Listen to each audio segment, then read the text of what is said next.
Good morning. Today, 5th December 2025, Friday. Wisdom of word of God morning ડિવોશનમાં આપ સર્વનો આવકાર કરવામાં આવે છે અને પ્રેમી સલામ પાઠવવામાં આવે છે.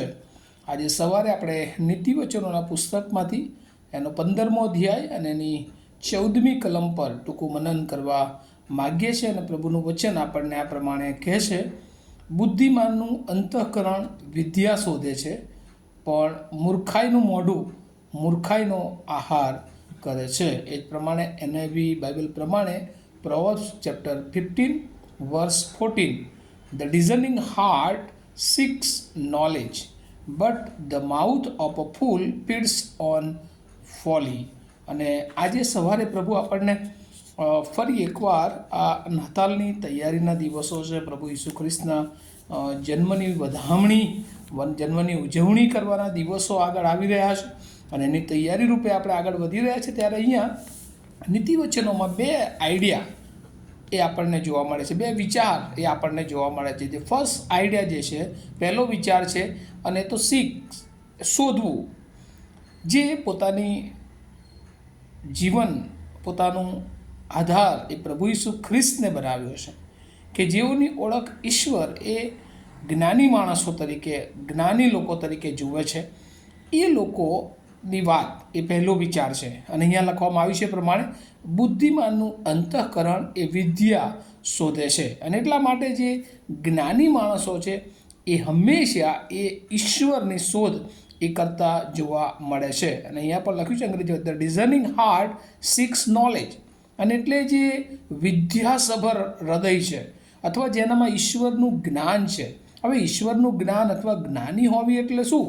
કંઈ બહુ બધું નોલેજ ધરાવનાર કે બહુ એક્સપર્ટી નહીં, પણ જે લોકો પ્રભુની બીકમાં છે, પ્રભુના ભયમાં જીવન જીવે છે, પ્રભુને પોતાનો આધાર બનાવીને જીવન જીવે છે, એવા લોકો એ હંમેશા ઈશ્વર અને ઈશ્વરના ઈરાદાઓ એ પોતાના જીવનમાં, પોતાના કાર્યોમાં, પોતાના વર્તણૂકમાં તેઓ શોધતા હોય છે.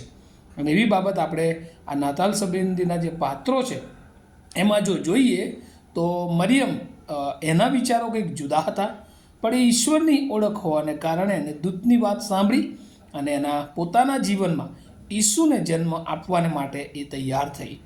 પડકારો હતા, મુશ્કેલીઓ હતી, પણ મરિયમ એ તૈયાર થઈ. અને ત્યારબાદ યુસુફના જીવનને આપણે જોઈએ છે કે યુસુફ કે જે પણ અલગ રીતે એને જોતો હતો, પણ ઈશ્વરની ઓળખને કારણે, ઈશ્વરની બીકમાં જીવન જીવતા હોવાને કારણે તેઓ એ દૂતોના અવાજ એ ઈશ્વરના અવાજ તરીકે સાંભળે છે અને એને આધીન થાય છે. અને યુસુફને પણ જે પ્રમાણે સ્વપ્નમાં ચેતવણી મળી એ પ્રમાણે તે કરવાને માટે એ આગળ વધે છે. અને બંને જણા પોતાના જીવનમાં ઈસુને મેળવે છે. અને એટલા માટે એમનું વિદ્યાસભર અંતઃકરણ, જ્ઞાની હૃદય એ ઈસુને પોતાના જીવનમાં એ સ્વીકારી શકે છે. ત્યાર પછી આપણે બીજા કેરેક્ટર તરફ આગળ વધીએ તો માગીઓ પણ ઈસુની શોધમાં એ આવે છે.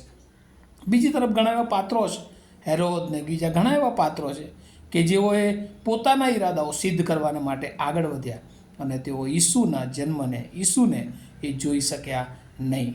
આજે પણ વાલાઓ, આપણે પણ નાતાલની તૈયારીઓમાં આગળ વધી રહ્યા છે. ત્યારે ઘણા બધા લોકો એવા છે કે જેઓ આત્મિક તૈયારી કરે છે. આ નાતાલે કેવી રીતે લોકોને મદદ કરવી, લોકોના જીવનમાં ઈસુનો સ્પર્શ થાય, ઈસુની ઓળખ થાય, એવા પ્રયત્નો કરે છે. એ બીજાઓને માટે હંમેશા એ ગભાણનો વિચાર કરે છે કે બીજાના જીવનમાં એ ઈસુનો જન્મ કેવી રીતે થાય, કેવી રીતે આપણે ઈસુની એ નેટિવિટી, એ નાતાલની સુવાર્તા એ લોકોની આગળ પ્રગટ કરીએ, લોકોને કેવી રીતે આ નાતાલના પ્રસંગોમાં મદદરૂપ થઈએ.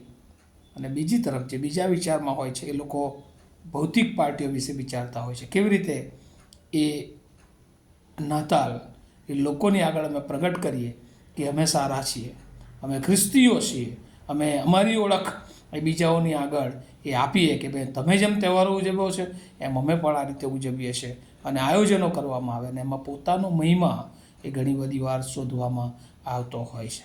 આજે પ્રભુ આપણને વિચાર કરવાની બાબત જણાવે છે કે જો આપણે બુદ્ધિમાન છીએ તો આપણું અંતઃકરણ એ નોલેજ શોધે છે, દેવને શોધે છે. અને જો આપણે દેવથી દૂર છીએ તો મૂર્ખાઈનું મોઢું હંમેશા અહીંયા લખ્યું છે મૂર્ખનો આહાર કરે છે, અને એટલે 6 અને બીજો વિચાર ફીડ્સ ઓન ફોલી. મૂર્ખ એ મૂર્ખાઈ તરફ એ આગળ વધે છે. આપણા જીવનનો વિચાર કરીએ કે આગામી નાતાલ અને નવા વર્ષની તૈયારીમાં આપણે કઈ બાબતોને શોધીએ છીએ. શું આપણા જીવન દ્વારા હજુ ઘણા બધા લોકો એવા છે કે જેઓ આ આનંદ એ ઉજવી શકતા નથી, તેઓને ઈસુ આપીએ, તેઓને મદદ કરીએ ભૌતિક રીતે, કે પછી આપણા પોતાના જ મોજ શોખ માટે આપણે નાતાલની તૈયારીમાં આગળ વધીએ? આ વિચારો, આ વાતો સમજવાના માટે પ્રભુ આપણને એની બહુ જ મોટી કૃપા આપે. આવું આપણે પ્રાર્થના કરીએ.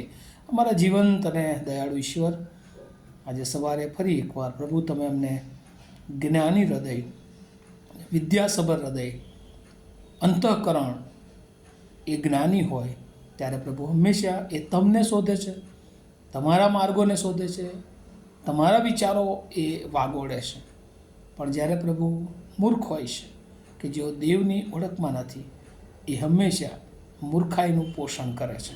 અને પ્રભુ એક દિવસ એવો આવે છે કે જ્યારે મૂર્ખો એ નાશ પામે છે અને જેઓ તમને શોધે છે પ્રભુ, તેઓને તમે પ્રાપ્ત થાવશો. અને એ જ વાતો, એ જ વિચારો, એ આત્મિક બાબતો સમજવાને માટે આમ સર્વની આંખોને પ્રભુ તમે ઉઘાડો. આજે સવારે જેઓ વચન સાંભળી રહ્યા છે એ દરેકને માટે તમે એવી કૃપા આપો કે એમનું અંતઃકરણ એ બુદ્ધિમાનની જેમ પ્રભુ હંમેશા તમને શોધે. અને આગામી નાતાલ અને નવા વર્ષની એક એક ઉજવણીમાં પ્રભુ કેવળ ભૌતિક વાતો જ નહીં, પણ પ્રભુ તમારી નિકટતામાં એ પોતે આવે અને અમે બીજાઓને તમારી પાસે લાવીએ. એવી રીતે તમે અમને નાતાલ ઉજવવા, તમારા જન્મદિવસની વધામણી કહેવા તૈયાર કરો, એવી પ્રાર્થના ઈસુ પ્રભુના નામમાં સાંભળો, તેનો સ્વીકાર કરો. Amen. Have a nice day to all of you. Thank you.